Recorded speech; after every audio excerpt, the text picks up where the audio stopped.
Okay, so hi everybody, welcome back to Danny Tries a Ting. If you are new here, I am Danny. I am a small business owner who sells stationery with a Caribbean twist. That's how I like to sort of frame it. I used to be an artist before having kids, like contemporary art.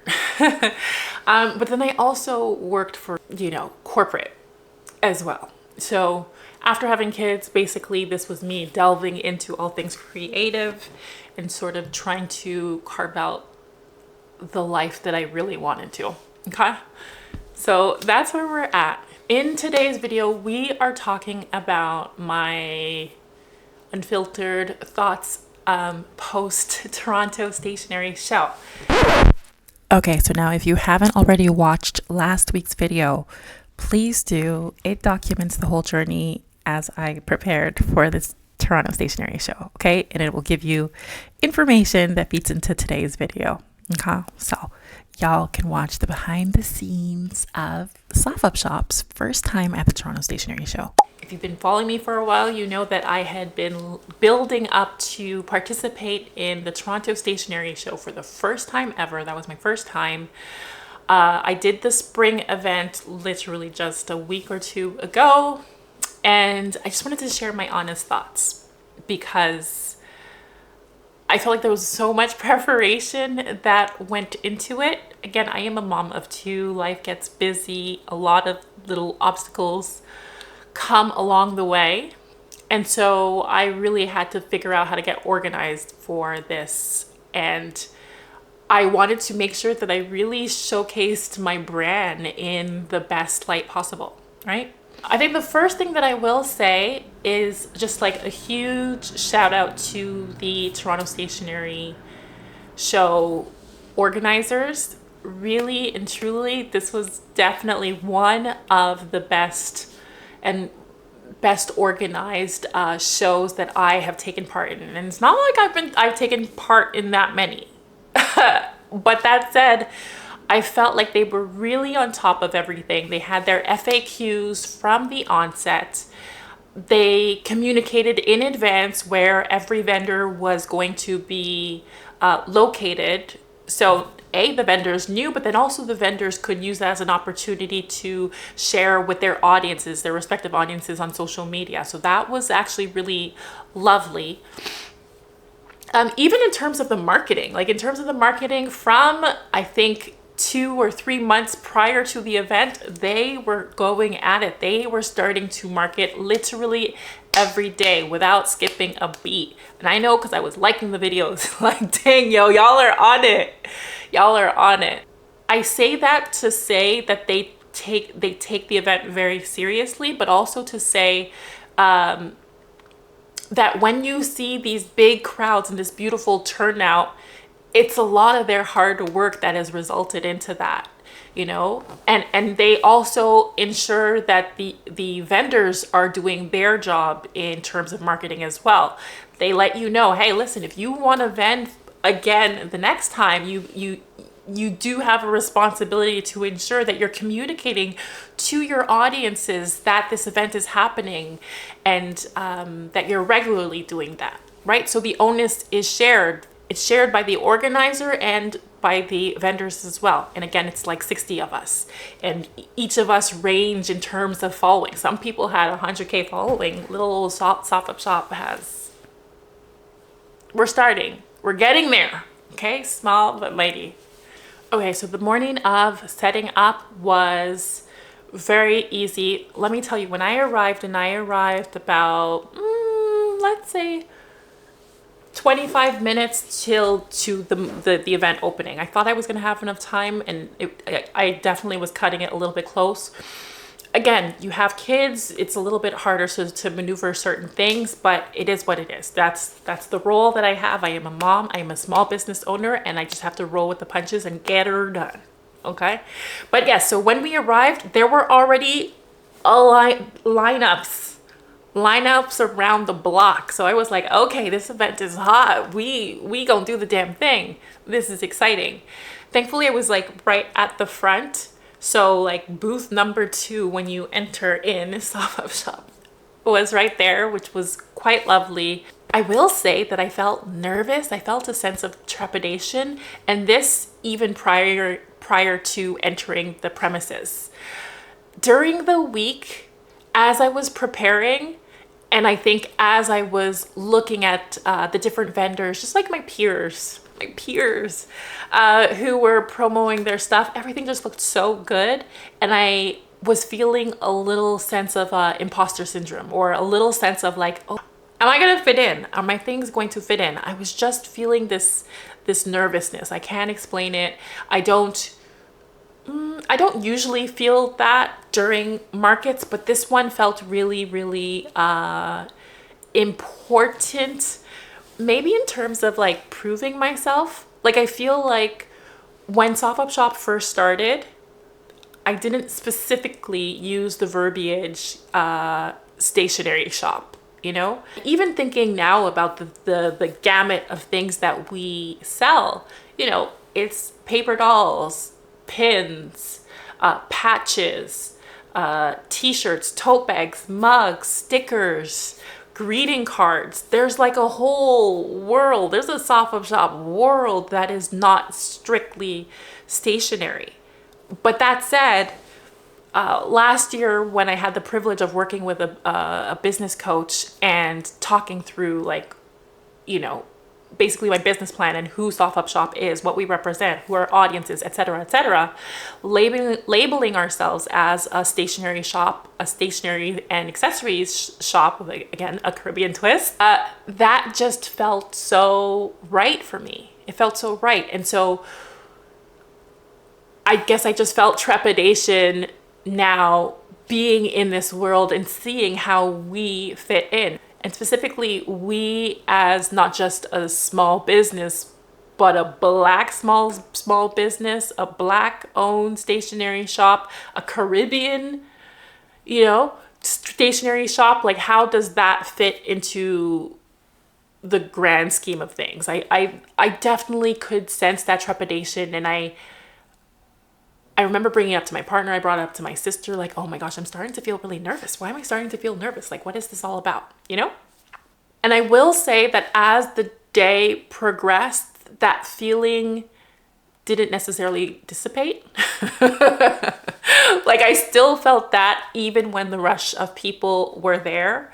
You know what happens? I think what happens is usually when the event turns on. Usually when the event starts, I feel like I sort of flip on, in the sense that I do think that I am introverted. I'm like an introvert extrovert. I don't know how to explain it. I feel like I'm introverted.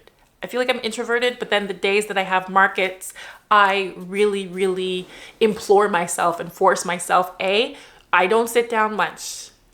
It's hard, but I really, really try not to sit down. And B, I try to engage with everybody who is there. I want to make sure people feel acknowledged. Too often as a Black person, I go to a store and I am not acknowledged, and it pisses me off. So that's like the bare minimum I feel like that I need to do as a vendor. But yes, usually, you know, by starting to engage and have conversation, I feel like that helps to sort of like eliminate some of the trepidation, usually. But on that day, I was still really, really, really nervous. And I do think about representation. So there were 60 vendors and I was one of, I think, 4 or 5 vendors. Now I can be mistaken. I was pretty much glued to my booth the entire time. So I didn't actually get to see and interact with the vendors, which is so sad. I'm so sad about that. There were people, I had my list, okay? Don't even get it twisted. I had my list of people that I wanted to buy from, support, and just like let them know, like share the love and let them know that I love what they're doing, you know? Encourage and uplift my peers, literally.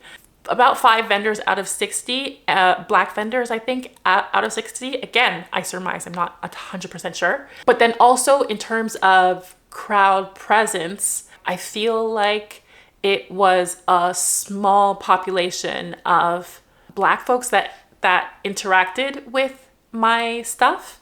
Given what my niche is, we're talking about Caribbean inspired goods, Caribbean stickers, you know? I feel like people need some sort of entry point in order to access it.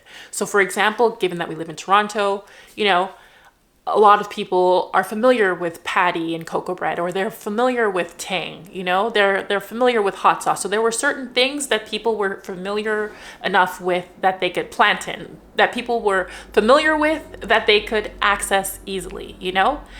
And that was great, but I do feel like there is maybe an education piece, and that is maybe my responsibility for the people who don't know enough about like some of the foods, like what is ackee and saltfish or oxtail or whatever. Like they might think the characters are cute, but maybe they don't have enough of an affinity and understanding to relate to it that much. I don't know if I'm explaining myself well, and I also don't know if that is specifically my responsibility, because like, is my responsibility to stick to my target audience and, you know, really speak to them? Or am I also trying to bridge a sort of gap in understanding for a possible audience that could also engage with it as well? I'm just thinking out loud. I'm literally thinking out loud. I don't necessarily think I have the answer completely formulated. And I hope I'm making sense. I really hope that I'm making sense. But it just felt like it was such a beautiful audience who was engaged, an audience that was engaged. They waited, many of them from beginning to the end, waited in line for 2 hours at least to come in and experience this. So again, that speaks to the brand of the Toronto Stationery Show, right? Like people are willing to wait because they know the things that they're going to find there are of value. They're beautiful, they're amazing, and they're unique, right? It's things that you can't necessarily just find easily on Amazon. Shade, no shade. It's a crowd who is really excited about stationery, but my stationery is different. It just felt like my stationery is different, you know? You know, bold, bright. Y'all saw seeing the colors. It's bright, you know, it's very dance hall. It's very Caribbean. And it just felt like, you know what?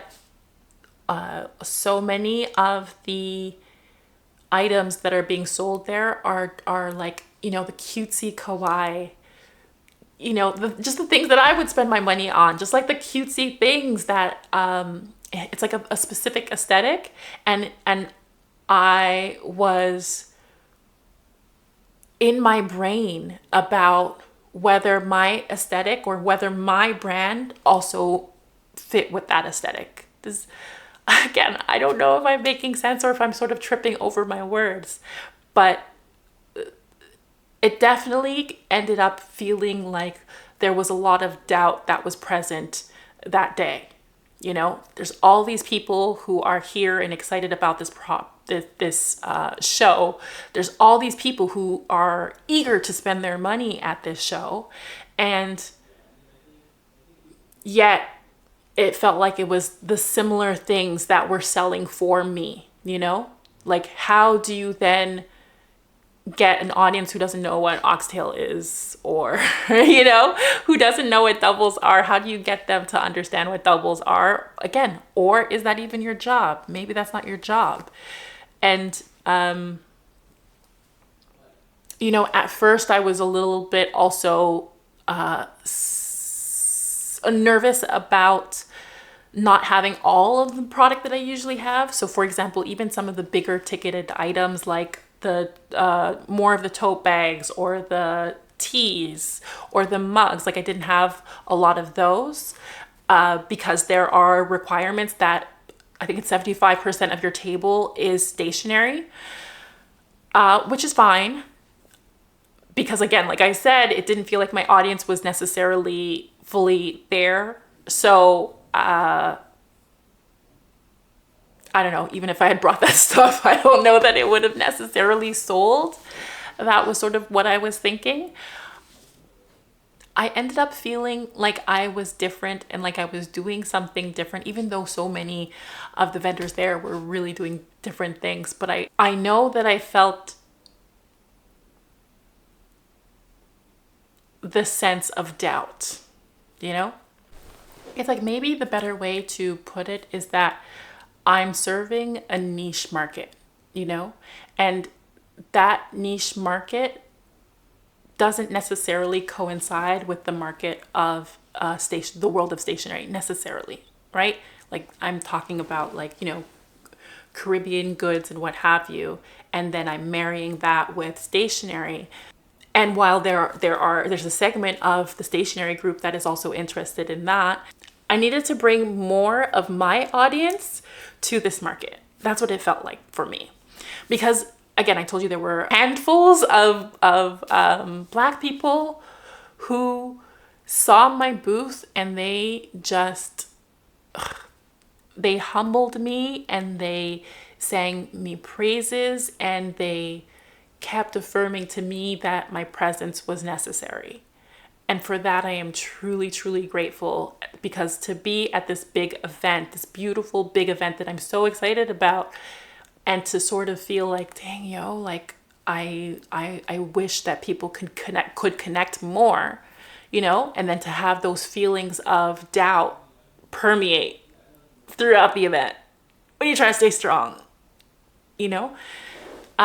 It was really, really comforting to have those people be like, yo, this greeting card is so good. I need this greeting card. Oh my gosh, this is amazing. I love what you're doing. Like that was really, really comforting. I was really elated to sort of have those little pep talks basically along the way. And this is what I was feeling even before the show. I think when you are making something unique and you're making something that is different, and you're standing tall in it, you know, it's just sometimes it's hard. It's hard. I think there are a lot of times y'all see me and I am tooting my horn. I'm like, toot toot. Like, I know this is fun. I know this is cool. I know this is creative. I'm excited about it. But that said, there are also times where there's self-doubt as well. And sort of how do you navigate that? And I feel like y'all were sort of sensing some of that energy even in the other video. Now, I've talked before about sometimes feeling like there is maybe a little bit of a disconnect between like all the Caribbean goods that I sell and then the paper dolls, right? And how the paper dolls feel like something specific, but that do well in person. At this market, the paper dolls did really, really well. People were really engaged with it, really excited by them. So that was actually really comforting. And I think that was actually what also helped in terms of my sales. Because in terms of my sales, I'm not going to be super, super specific, but I still want to be helpful. I did make a profit. I was able to pay back that vending cost and make a good profit. So I'm pleased about that. I think it just really boils down to sort of like expectations. And I know you shouldn't necessarily have expectations, but it's like the fine line between having expectations and sort of, I guess, manifestation, you know, like manifesting that this is going to be your big one, or manifesting that like, I think it's like trying to tether the two, you know? And I think for me, the part that keeps me pensive is that bit about how do you engage, or how do you get other communities to engage with your cultural offering, you know? What does that end up looking like? And I guess the challenge for me is to find maybe the intersections between stationery and maybe some of the products that are like popular there, and how do you create conversation between that and you know, the Caribbeanness and the Caribbean culture that I'm trying to also like weave in as well.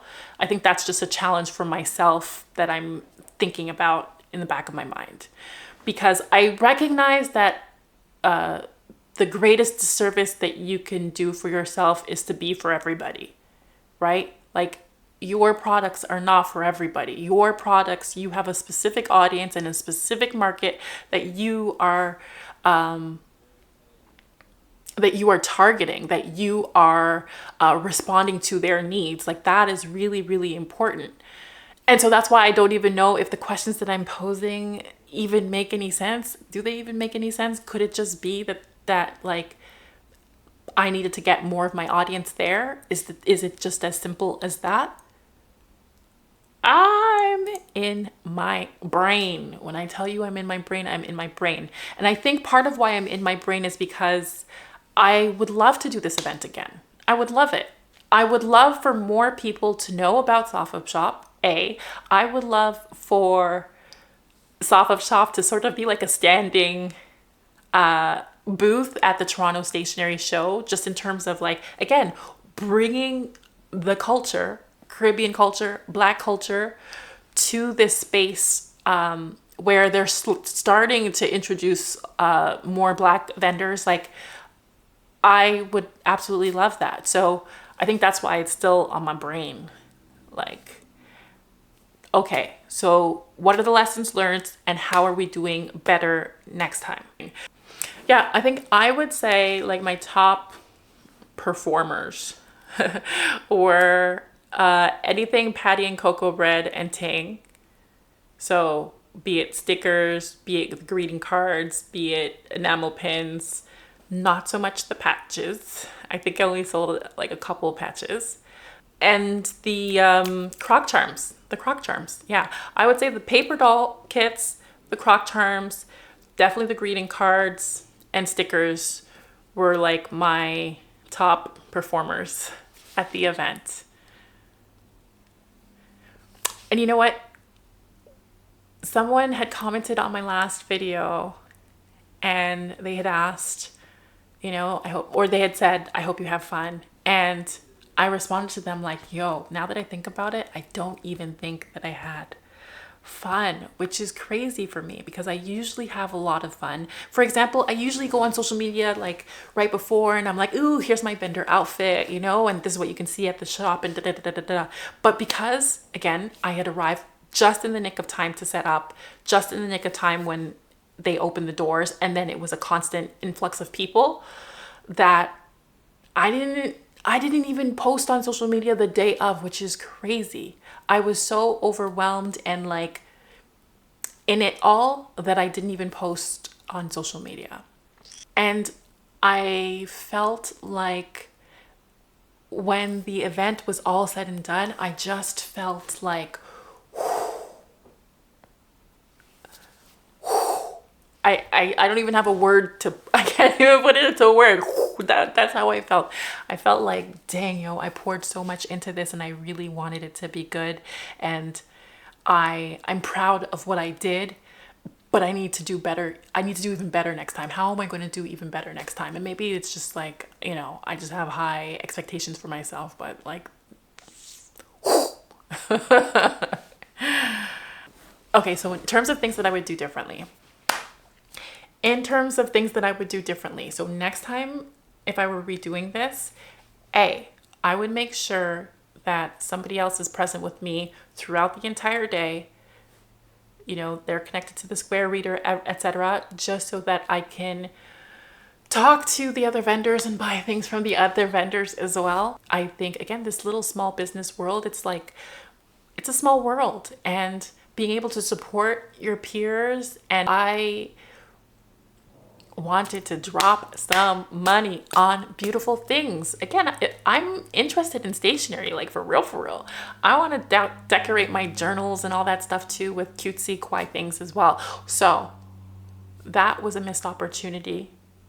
Even just to make friends and like network, I feel like that was a missed opportunity. Although the booth beside me, she was so sweet. Amy, shout out to Amy. But she was so cute. She was a hustler.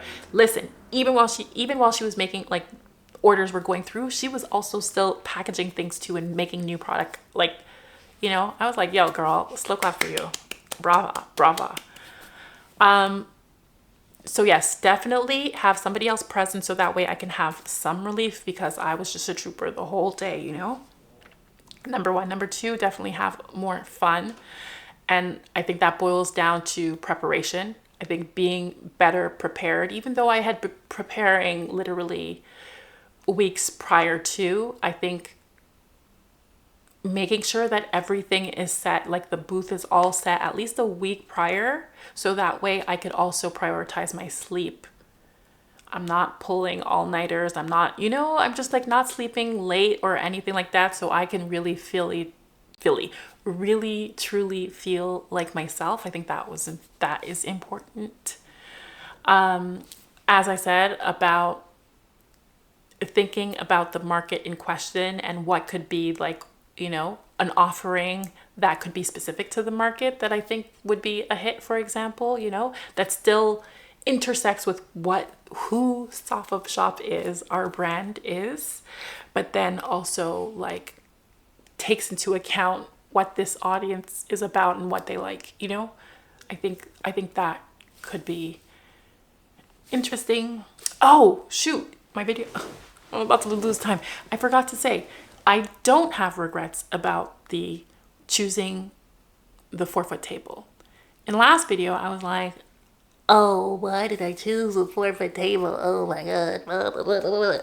No, actually, now that I have marinated on it and thought about it some more, I think it was the best decision to opt for a 4-foot table. Now, while it was hard to fit everything in, and I think aesthetically it would have been nicer to have a little bit more breathing space for my things specifically, especially since my things are so bold and colorful and whatever. I think just being able to visually break that up would have been better.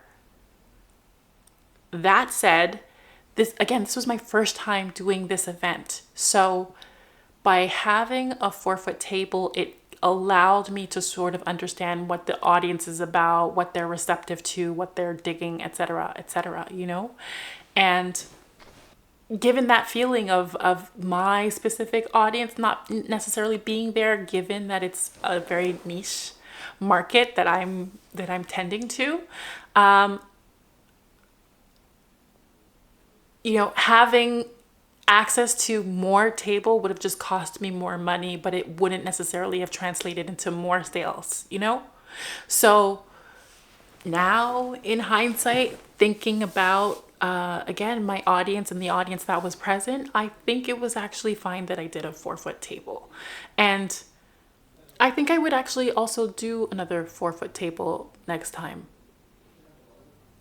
Like, I think I might have to get a little bit more creative with the display and also being able to edit. I think that was definitely a lesson learned, because the inclination is to want to show everything. It's like, hey guys, look, it's like this, this is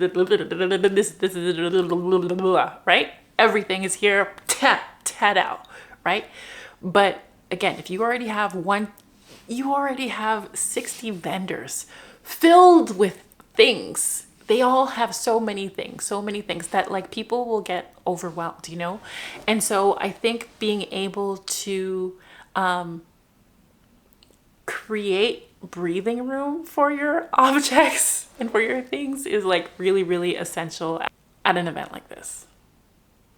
So yes, I would still do 4-foot table, but maybe I would rethink, how much I'm showing, or, like maybe you see some greeting cards, but then other ones you actually have to sift through it to find, I don't know.